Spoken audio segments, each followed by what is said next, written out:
Hey, I'm still haunting you. Okay, so we've worked out how to do the topic sentence. We've worked out how to do the evidence and the explanation. Now we need to transition into our second text and then talk about the evidence and explanation, that compare it and link. Oh my goodness. So let's get started. How to transition. Okay. Before I forget.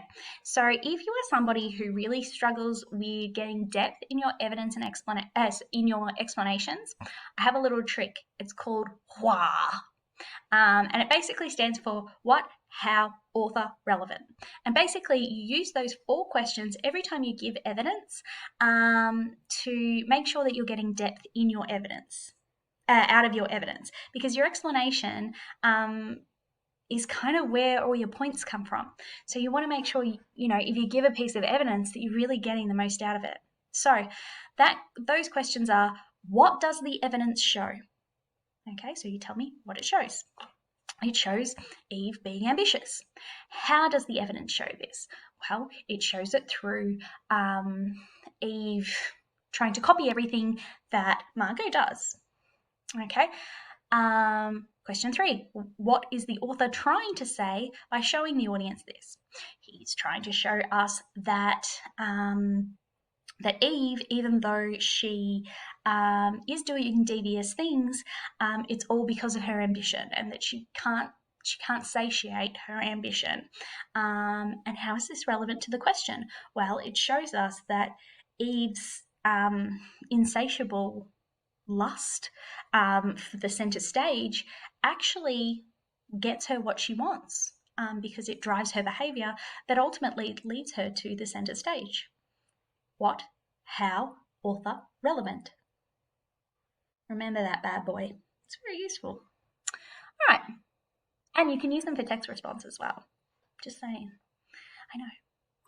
All right. So once we've done all about Eve stuff, or our first text, whatever you choose that to be, you do your first text, and then you kind of do this, what we would call a segue, a little slide into the second text. Okay, and you do that by slipping in a little bit of comparison, not a lot, just one sentence that will kind of create a nice little slide into your second text. So it's one sentence, it allows you to slide into the next text, and basically it compares the 2 texts in regards to the argument that you're making. Okay, so here mine is similarly, really good word. You could use similarly, you could say differently, in contrast, in comparison, any of those will work, or others. Similarly, the protagonist of Macbeth, oh, I should have underlined that. Oh, that's dreadful. That should be underlined. The protagonist of Macbeth, underlined, Macbeth, and I think I've just proved why you need to underline, also receives all that his deep and dark desires crave. However, it is striven for in a much more sinister way. Okay, so can you see what I'm doing there? So I'm comparing what I've just talked about with Eve and her ambition and getting what she wants to Macbeth, and saying, he receives everything that he desires. However, it's a little bit different because he obviously kills people to get it. Let's not get hung up on the technicalities. All right, so segue comparison, very easy. All right, so then you go into your second text's evidence and explanation. Same rules for that. Evidence can be a quote, a scene, whatever. Explanation, make sure you got depth. Use those why questions if you want. So what I've done here, though, is I've given evidence a little bit differently, just to show you that there's not just one way to give evidence and explanations. Here, instead of giving one big block of evidence and then one big block of explanation, what I've done is I've given a little bit of evidence with my pink, a little bit of explanation of that evidence, and then I've done another little bit of evidence, and then another little bit of explanation.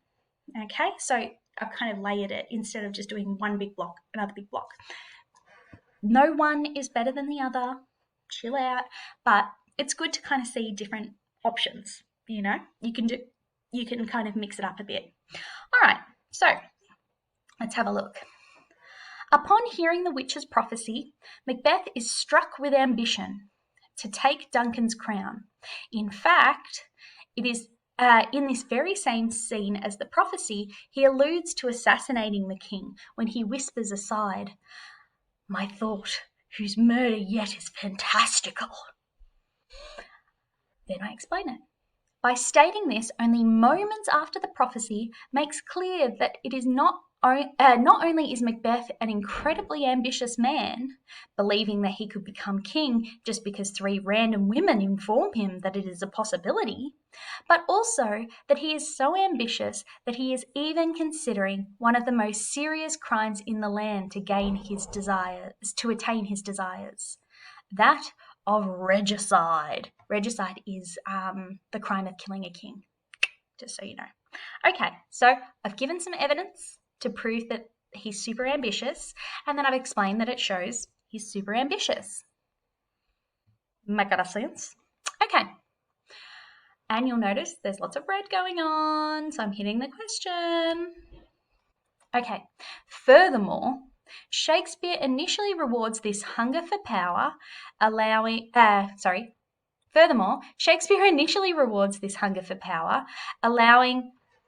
the sovereignty falling upon Macbeth after he murders Duncan. Okay, the sovereignty falling upon Macbeth, sovereignty means like the crown, that Macbeth gets the crown.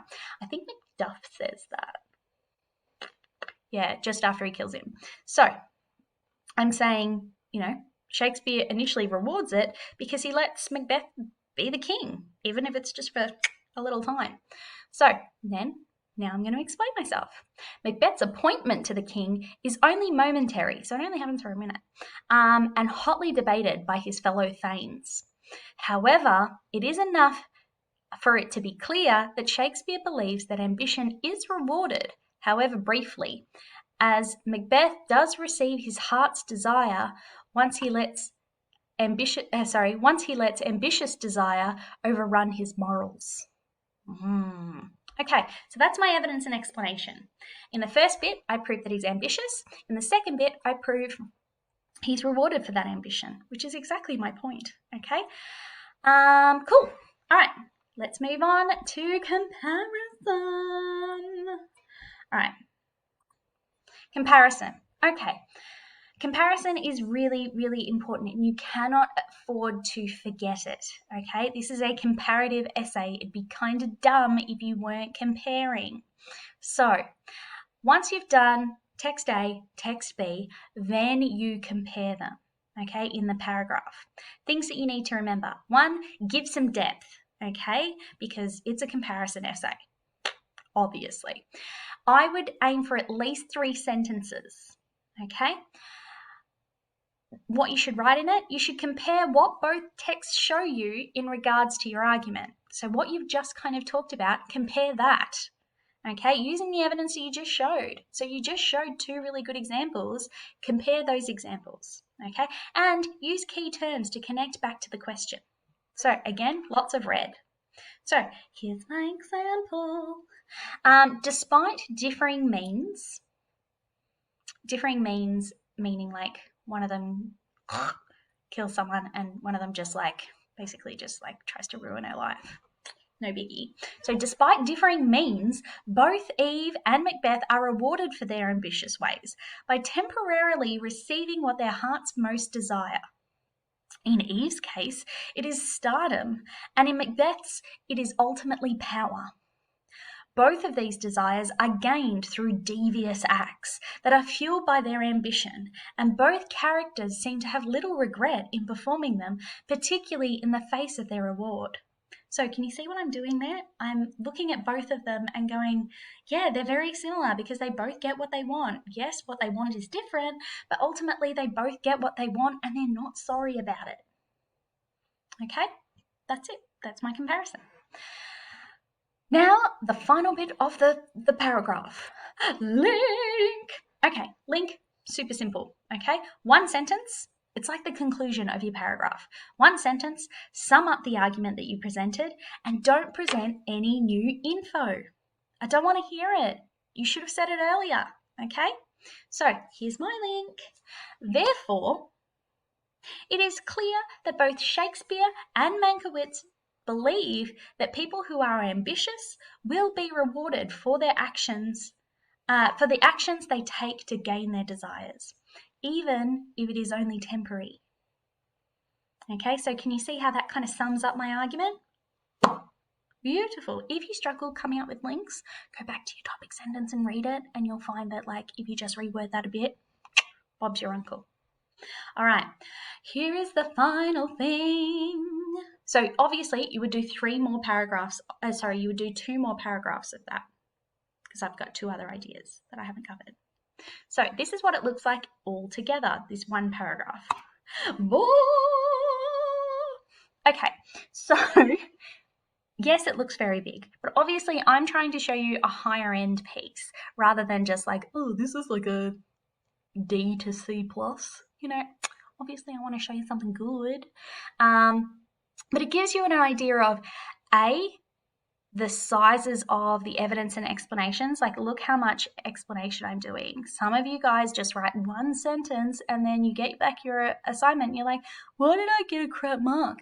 It's because you don't do enough explanation. So use those 4 questions, okay? And you'll notice that there is a lot of keyword going on there, okay? Use your keywords, really important. And you'll notice that we've got comparison not just at the end. We've got that Segway one, the orange. We've got the Segway one, and we've got the other one down here, okay, which really kind of ties it all together. Okay, so that's what it looked like.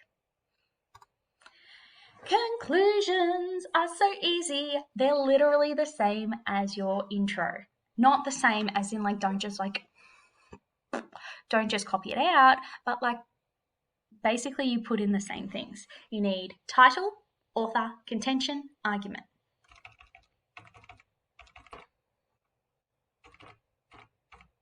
Okay, title, author, contentions, arguments. Done. Literally, that's the end. Well, it was gorgeous making this video with you. Yeah, good luck. I'm sure you don't need it. You can watch this as many times as you like. You could even finish this essay if you'd like. Or you could use this as like almost like a bit of a reference sheet. So you could go back and forth into it. And you could use the PowerPoint as well. If only the internet was invented when I was in high school. Well, it was invented, but it was very slow and nobody really used it. Anyway, that's how old I am. Have a gorgeous night. Bye.